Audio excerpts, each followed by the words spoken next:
आपके इलाके के बोल्टू भाई बहुत अच्छे बर्गर बनाते हैं। उनकी दुकान पर हमेशा भीड़ रहती है। लेकिन बोल्टू भाई के पास पैसे नहीं हैं कि वो एक और ब्रांच खोल सकें। आपने उन्हें 10 लाख रुपए दिए और कहा भाई मैं म्यूजिक बिजनेस का पार्टनर बनूंगा, मुनाफे का एक हिस्सा मुझे देना।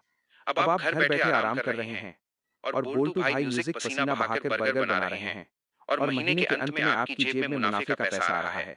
शेयर मार्केट ठीक ऐसे ही काम करता है। आप जब किसी अच्छी कंपनी, मान लीजिए जो साबुन, तेल या दवा बनाती है, जिनके प्रोडक्ट्स लोग रोज इस्तेमाल करते हैं, ऐसी कंपनी के शेयर खरीदते हैं, तब कंपनी मुनाफा कमाती है, तो आप भी लाभान्वित होते हैं। लॉन्ग टर्म में शेयर मार्केट से साल में 15 से 20% तक रिटर्न मिलना संभव है, जो बैंक से 3 गुना ज्यादा है। हालांकि अचानक सारा पैसा एक जगह न डालें, सीखना और समझना होगा। दूसरा ऑप्शन म्यूजिक म्यूचुअल फंड। अब आप कह सकते हैं भाई मेरा तो ऑफिस है, परिवार है, शेयर बाजार एनालिसिस करने का समय या धैर्य कुछ भी नहीं है। कोई समस्या नहीं है, आपके लिए ही है म्यूचुअल फंड। यहाँ आप गाड़ी नहीं चलाएंगे, आप ड्राइवर किराए पर लेंगे। म्यूचुअल फंड में एक प्रोफेशनल एक्सपर्ट या फंड मैनेजर होता है। आप उसे पैसा देंगे, वो अपना दिमाग लगाकर बेहतरीन कंपनियों में आपका पैसा इन्वेस्ट करेगा। इसे कहते हैं एसआईपी या सिस्टमैटिक इन्वेस्टमेंट प्लान। हर महीने सिर्फ 500 या 1000 रुपए जमा करके भी आप करोड़पति बन सकते हैं। विश्वास नहीं हो रहा?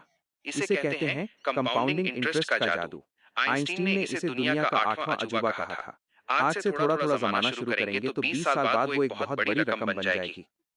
दर्शक दोस्तों, आपसे एक सवाल पूछता हूँ, आप क्या महीने की शुरुआत में ही सेविंग्स करते हैं, म्यूजिक या खर्च करने के बाद जो बचता है उसे जमाते हैं? कमेंट में सच बताइएगा, क्योंकि आपकी इसी आदत पर आपका भविष्य निर्भर करता है। तीसरा ऑप्शन रियल एस्टेट या जमीन। जमीन के प्रति लोगों का एक अलग ही खिंचाव होता है। बाप दादा की जमीन या शहर में एक फ्लैट ये कई लोगों की जिंदगी का एकमात्र सपना होता है। रियल एस्टेट बेशक म्यूजिक अच्छा इन्वेस्टमेंट है, क्योंकि जमीन के दाम आमतौर पर बढ़ते हैं, घटते नहीं। लेकिन समस्या ये है कि जमीन खरीदने के लिए तो बोरा भरकर पैसा चाहिए। हमारे जैसे मिडिल क्लास लोग क्या करेंगे? यही आता है आधुनिक इन्वेस्टमेंट। अब ऐसी कुछ व्यवस्थाएं हैं जैसे REITs, जहां आप कम पैसों में भी किसी बड़े शॉपिंग मॉल या कमर्शियल बिल्डिंग के एक छोटे हिस्से के मालिक बन सकते हैं। उस बिल्डिंग से जो किराया आएगा उसका हिस्सा आपको भी मिलेगा। हालांकि फिजिकल जमीन खरीद सकें तो शहर से थोड़ा बाहर यानी गांव की तरफ खरीदना ही बुद्धिमानी है, क्योंकि शहर के अंदर दाम पहले ही आसमान छू रहे हैं, बढ़ने की गुंजाइश कम है। लेकिन शहर के बाहर की जमीन अगले 10 साल में सोना बन सकती है। चौथा ऑप्शन गोल्ड या सोना। दादी नानी कहती थी मुसीबत का दोस्त सोना है। बात 100% सच है। जब शेयर मार्केट क्रैश करता है, डॉलर के दाम गिर जाते हैं, तब सोना सिर उठाकर खड़ा रहता है। लेकिन इन्वेस्टमेंट के लिए कृपया बीवी के लिए गहने बनवाने मत जाइए। हैरान हो रहे हैं? सुनिए, गहने बनवाने पर मेकिंग चार्ज या मजदूरी देनी पड़ती है, फिर बेचने जाओ तो वो लॉस होता है। इन्वेस्ट करना है तो गोल्ड बार, गोल्ड कॉइन या डिजिटल गोल्ड खरीदें। आपके कुल पैसों का कम से कम 10% सोने में होना चाहिए। ये आपका लाइफ जैकेट है। जहाज डूबेगा तब भी आप तैरेंगे। पांचवा और सबसे महत्वपूर्ण इन्वेस्टमेंट जो मैंने वीडियो की शुरुआत में कहा था, ये एक ऐसी जगह है जहां इन्वेस्ट करने पर लॉस होने का कोई चांस नहीं है और म्यूजिक रिटर्न पूरी जिंदगी आएगा। वो है खुद पर इन्वेस्ट करना। जी हाँ, सेल्फ इन्वेस्टमेंट। शेयर मार्केट गिर सकता है, जमीन पर कब्जा हो सकता है, सोना चोरी हो सकता है, लेकिन आपकी स्किल या हुनर कोई चोरी नहीं कर सकता। अगर आप आज एक नई भाषा सीखते हैं, वीडियो एडिटिंग सीखते हैं या कम्युनिकेशन स्किल अच्छी करते हैं, तो ये काबिलियत आपको उम्र भर पैसा कमा कर देगी।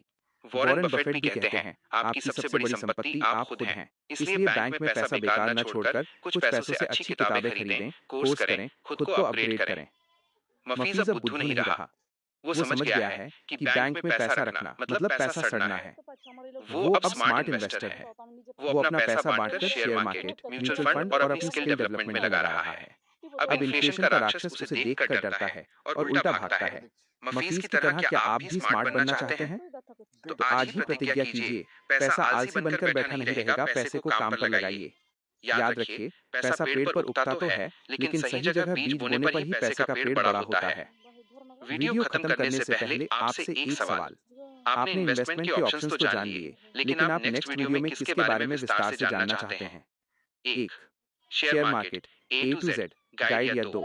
स्टूडेंट या कम सैलरी वाली नौकरी में कैसे करोड़पति बने उसका ब्लूप्रिंट। जल्दी से कमेंट में 1 या 2 लिखकर बताएं। वीडियो अच्छा लगा हो तो दोस्तों के साथ शेयर करें, क्योंकि ज्ञान बांटने से घटता नहीं बढ़ता है। और सब्सक्राइब करके बेल बटन दबा दें ताकि मुफीज के अगले कारनामे आप मिस न करें। मिलते हैं अगले वीडियो में। तब तक इन्वेस्ट करें, खुश रहें, लेकिन सावधानी से। अल्लाह हाफिज।